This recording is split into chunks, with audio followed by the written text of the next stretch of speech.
Hello friends, wifi study team आप सभी का वेलकम करती है। और आज का जो वीडियो है बहुत ही इंपॉर्टेंट है। स्पेलिंग रूल्स को लेकर के इसको डेडिकेट किया है आप लोगों के लिए। अमूमन एग्जाम्स में इस तरह के क्वेश्चंस पूछे जाते हैं और आप लोग गलती कर बैठते हैं। और अगर आप लोगों को रूल्स का पता होगा तो इजी वे से आप लोग स्पेलिंग को राइट करने में कामयाब रहेंगे।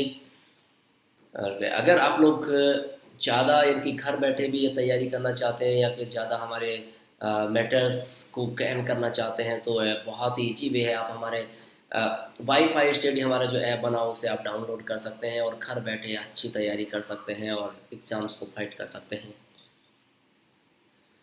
तो देखिएगा, आज के इस टॉपिक में हम चर्चा करते हैं स्पेलिंग रूल्स के बारे में। बहुत ही सिंपल टॉपिक है, मगर जैसा कि आप जानते हैं कि हमें कम ज्ञान होता है या उस चीज़ के रूल्स का पता नहीं होता तो हम बहुत बड़ी मिस्टेक कर बैठते हैं।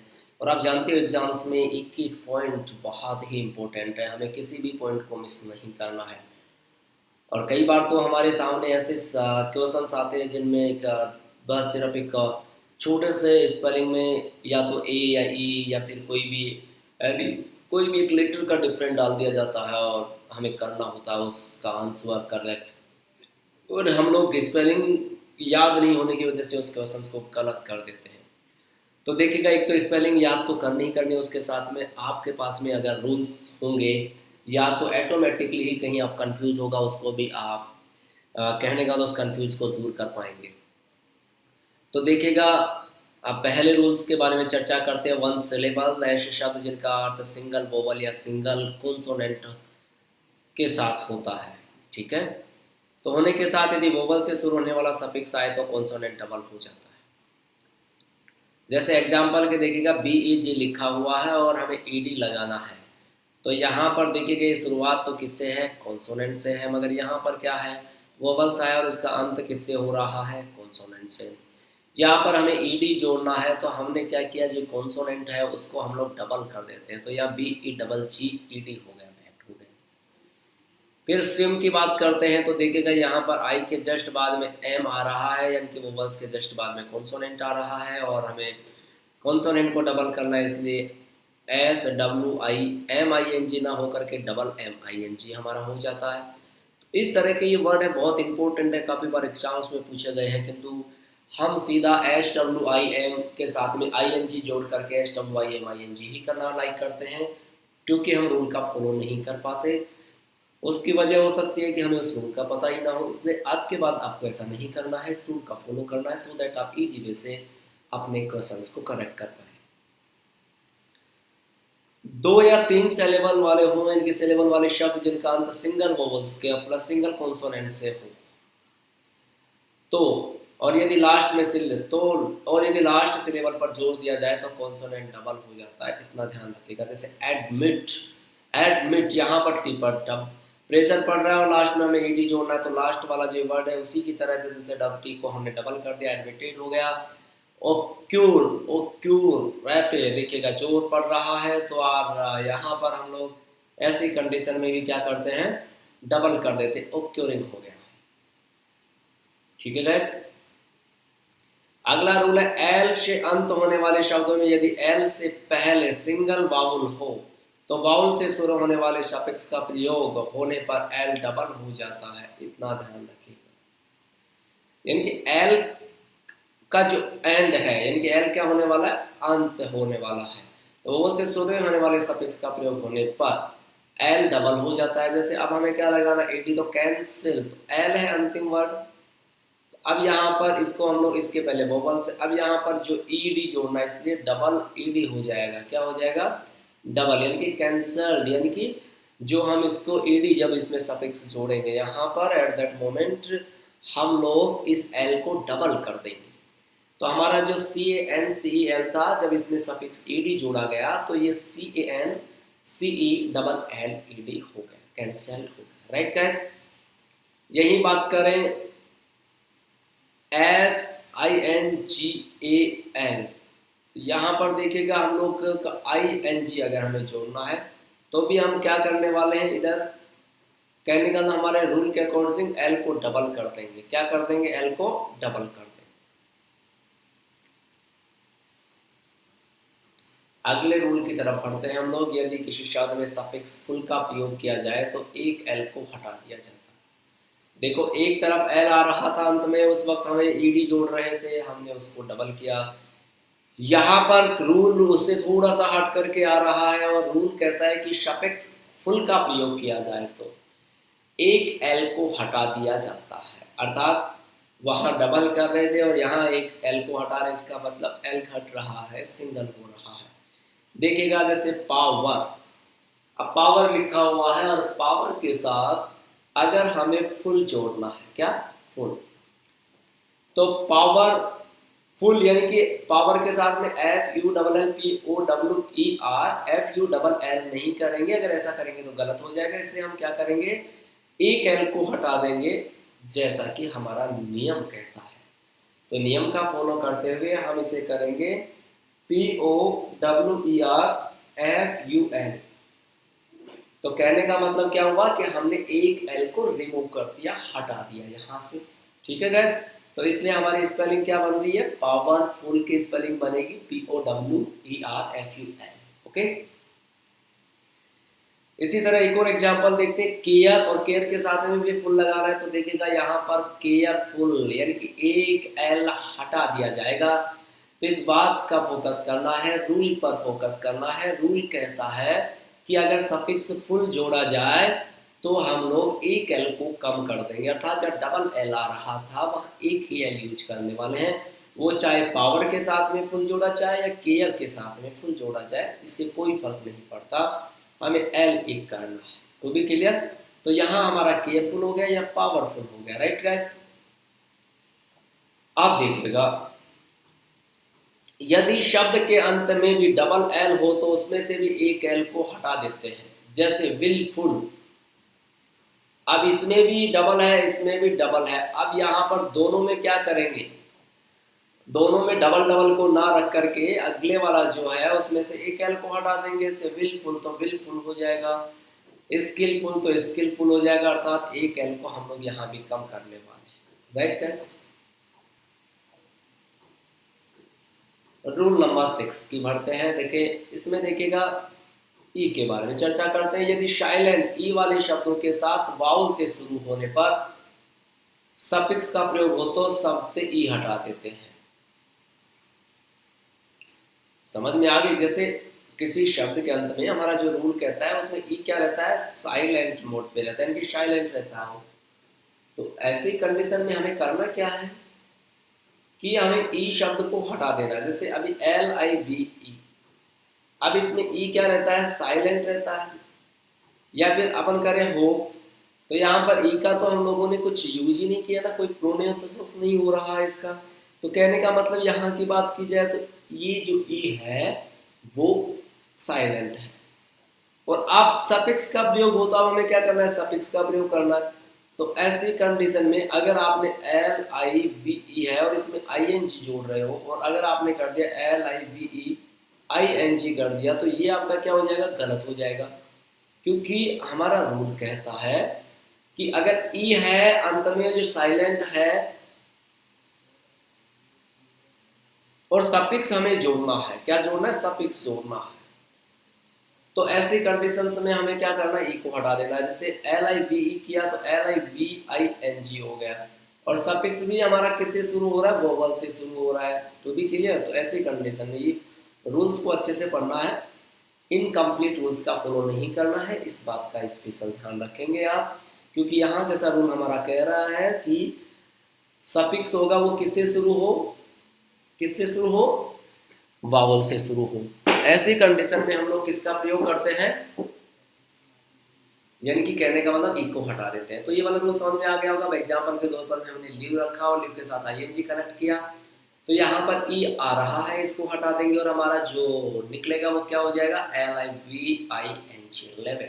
ओके, अगर दूसरे एग्जाम्पल पर फोकस करें तो देखिएगा एच ओ पी ई लिखा हुआ है, होप। होप के अंदर भी ई आ रहा है और हमें जोड़ना एडी है। इसमें भी देखिएगा सफिक्स ई से शुरू हो रहा है, वावल से शुरू हो रहा है, राइट गाइस। तो यहाँ पर H O P E D कर देंगे, क्योंकि ई डी तो हमने लगा दिया तो एक ई डी हो, कॉमन सेंस वाली बात है। यहाँ पर हम डबल ई नहीं लगाएंगे क्योंकि एक को तो हमें हटाना पड़ेगा। तो हमारा क्या हो जाएगा HOPED hope. Right guys, rule clear हो गया। रूल को एक बार फिर से समझ लीजिएगा अगर कहीं दिक्कत है तो आपको, कि साइलेंट ई वाले जो शब्द होते हैं और जिनके वोवल से शुरू होने वाले सफिक्स का प्रयोग करें उनके साथ में, तो ऐसी कंडीशन में हम ई जो होता है उसको हटा देते हैं। राइट, और एग्जाम्पल के लिए हमने लेव और होप दोनों को देखा है जिसमें हमने इसका प्रयोग किया है।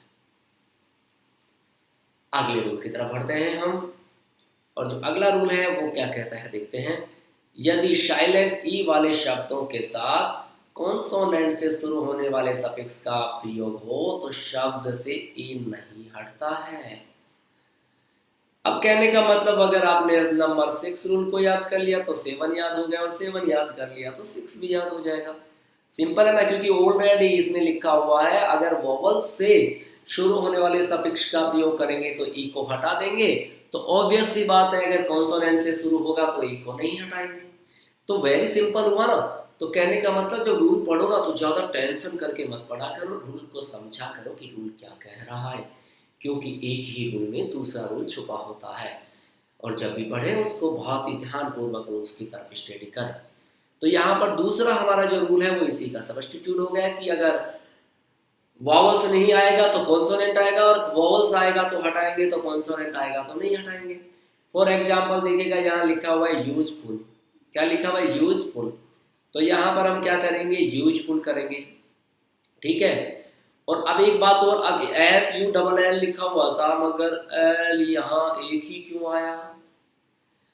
बताइए जल्दी से, भूल गए इतनी जल्दी? अभी कुछ देर पहले हमने क्या कहा था कि जब फुल सफिक्स के रूप में जोड़ा जाता है तो एक एल को हटा दिया जाता है।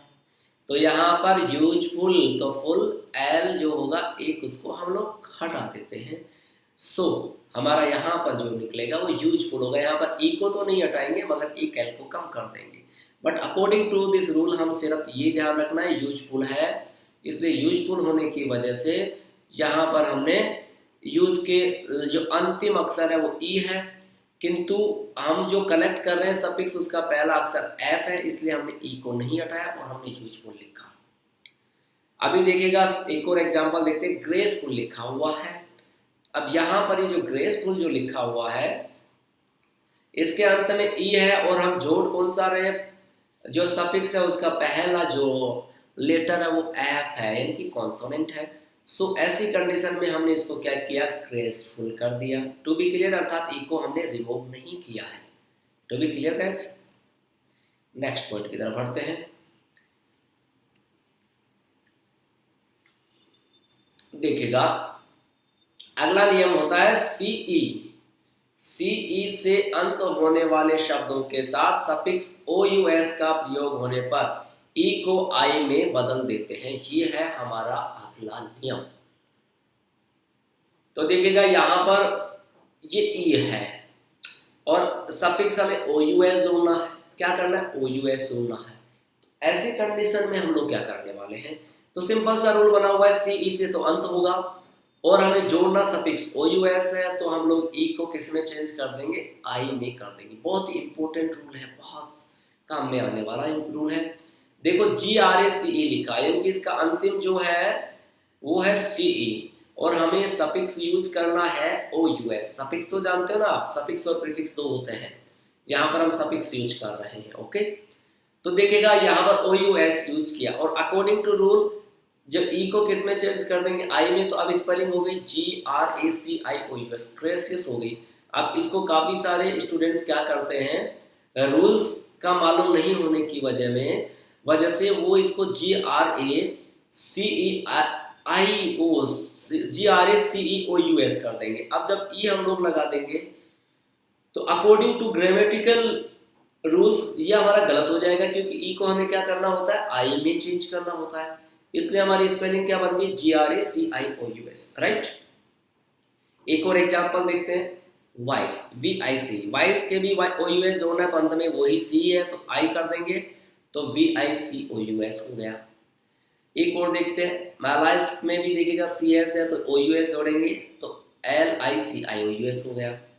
स्पेस है उसमें भी OUS जोड़ेंगे तो जब ओ यू एस जोड़ेंगे तो वही स्टोरी इक्वल सी हो जाएगी। तो यहाँ पर भी हम क्या करेंगे, लास्ट वाला ई को आई में परिवर्तित कर देंगे। तो स्पेलिंग क्या हो गई, SPACI, ओ यू एस यानी स्पेसियस हो गई। राइट गाइस, तो इस बात का आपको फॉलो करना है, कहीं ऐसा ना हो कि आप लोग इसमें मिस्टेक करें और ये रूल पढ़ने के बाद आपसे गलती होगी, ऐसा मैं आपसे उम्मीद नहीं करता। उम्मीद है मुझे कि आप इसको अच्छे से कर पाएंगे। तो ये वाला रूल समझ में आ गया आपको। तो आगे अगले नियम की तरफ बढ़ते हैं और अगला 9 नंबर का नियम क्या कहता है। और 9 नंबर का रूल कहता है कि डबल ई से अंत होने वाले शब्दों के साथ सफिक्स का प्रयोग होने पर ई नहीं हटता है। ठीक है, रूल क्या कहता है कि अगर डबल ई से अंत होने वाले शब्द के साथ में सफिक्स का प्रयोग होने पर ई को नहीं हटाया जाता है। अगले रूल की तरफ चलते हैं। आई ई से अंत होने वाले शब्दों के साथ ING का प्रयोग करने पर IE को Y में बदल देते हैं।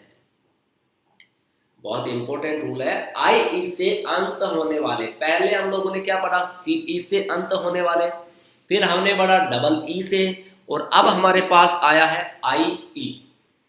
तो IE से अंत होने वाले शब्दों के साथ ING का प्रयोग होने पर IE को Y में बदल देते हैं। किस में चेंज करते हैं, Y में चेंज करेंगे।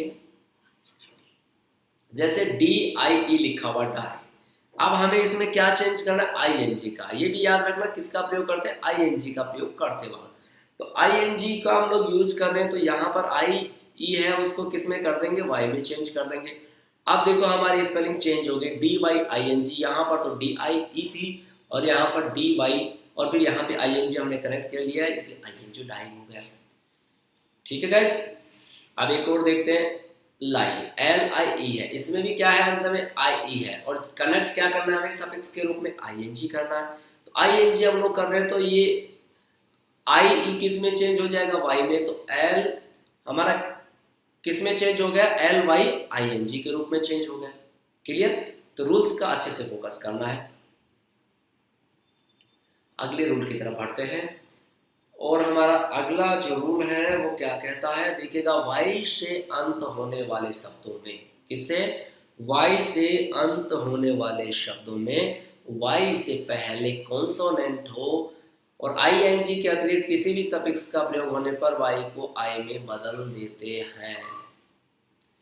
अगला है रूल, Y से अंत होने वाले शब्दों में Y से पहले यदि वोवल हो तो Y को नहीं बदला जाता है। देखिएगा, जैसे अगले रूल्स के बारे में हम लोग चर्चा करते हैं।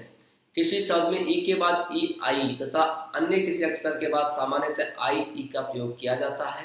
इस बात का हमें ध्यान रखना है कि शब्द के अंत में ई के बाद ई आई तथा अन्य किसी अक्षर के बाद सामान्यतः आई ई का प्रयोग करते हैं। जैसे ऋषि हुआ तो RECEIVE हो गया, ई आई आया है, बिल्लियों में भी IE आया है, कंसी में भी, फील्ड।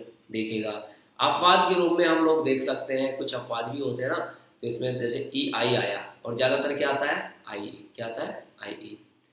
प्रोटीन, सफिट, सीज, ऐसे कुछ एग्जाम्पल्स होते हैं। और गाइस, जब भी आप लोग इनको चेंज करते हैं तो आप करते हैं जैसे सिंगुलर से प्लूरल के रूप में भी चेंज करते हैं, तो भी हम लोग वहाँ रूल्स अप्लाई करते हैं कि किस तरीके से जोड़ा जाए, किस तरीके से चेंज करें। जैसे हम लोग कई बार ये करते हैं, जैसे कंट्री है, कंट्री का हमें प्लूरल बनाना होता है, तो हम लोग इसमें भी अलग तरीके से हमें यूज करना होता है फॉर्मेट। तो इसी तरीके से कहने का मतलब ये हमारे जो स्पेलिंग्स के रूल बने हुए हैं, इनको अगर हम अच्छी तरह से याद करेंगे तो हमें बहुत ज़्यादा फायदा मिलने वाला है। एक तो हम जब भी जैसे कोई पैसेज इत्यादि रिटर्न कर रहे हैं या फिर लेटर वगैरह या कोई भी रिटर्न वर्क कर रहे हैं, एट दैट मोमेंट मिस्टेक होने की संभावनाएं खत्म होती है। सेकंड बात, एग्जाम्स में स्पेलिंग से संबंधित भी क्वेश्चंस पूछ लिए जाते हैं, सो दैट हम लोगों को अगर इसका नॉलेज होगा तो हम लोग थोड़ा सही कर पाएंगे। अदरवाइज इसके नॉलेज के बिना क्या होगा, हम लोग गलत कर देंगे, जहाँ हमें एल हटाना चाहिए वहाँ एल नहीं हटाएंगे तो गलत हो जाएगा। तो कहने का मतलब जैसे अभी नियर रूल्स के बारे में स्टडी की कि फुल से जोड़ने वालों के अंत में जो होता है वो फुल शब्द जो सफिक्स के रूप में जोड़ेंगे तो एक एल हटा देते हैं। अब आपको रूल का पता नहीं है तो आप डबल लोगे, और अगर जो एग्जाम जो अल्टरनेटिव्स दिए हुए उसमें दोनों ऑप्शंस आ गए तो वहाँ मिस्टेक हो जाएगा ना, कंफ्यूज हो जाएगा। सो ज़्यादा नियम नहीं होते, बहुत ही कम नियम है और इसके माध्यम से आप लोग ईजी वे से इसको तैयार भी कर सकते हैं। सो कहने का मतलब ये है कि इस रूल्स का हमें फॉलो करना है अच्छे से। तो यहाँ पर जो हमने ये रूल पढ़ा 13 नंबर का, इसमें भी आया कि ज़्यादातर सामान्यतः आई का प्रयोग किया जाता है। तो ज़्यादातर आप इस तरह से भी आप गैस लगा करके अपने मीनिंग को इजी वे से करेक्ट कर सकते हैं जब आपके दिमाग में रूल आएगा। ठीक है, तो ये वाले आप इजी वे से करेंगे और आपके एग्जाम्स में आप लोगों का करेक्ट भी हो पाएगा। और आई होप कि ये वीडियो के बाद में आप लोगों की जो मिस्टेक्स हो रही थी स्पेलिंग से संबंधित हो रही थी वो आपकी रिमूव हो जाएंगी। और हाँ, एक छोटा सा सजेशन मेरा ये है कि आप ज़्यादा से ज़्यादा स्पेलिंग को लिख करके उसकी प्रैक्टिस करें। जो स्पेलिंग आपको टफ लगती है उसके 4-5 बार आप लिखें, साथ ही में इस रूल्स का भी फॉलो करें, सो दैट जो स्पेलिंग वाला आपका पोर्शन है वो बिल्कुल भी गलत नहीं होगा। और आई होप ये वीडियो आपके लिए बहुत ही कारगर साबित होगा, ताकि आप लोग स्पेलिंग से संबंधित आने वाले किसी भी जो सवाल होंगे इससे इसके रूल से संबंधित उनको आप लोग इजी वे से करेक्ट कर पाएंगे और एग्जाम्स को फाइट कर पाएंगे। वाईफाई टीम की तरफ से आप सभी का बहुत बहुत शुक्रिया और सभी को ऑल द बेस्ट।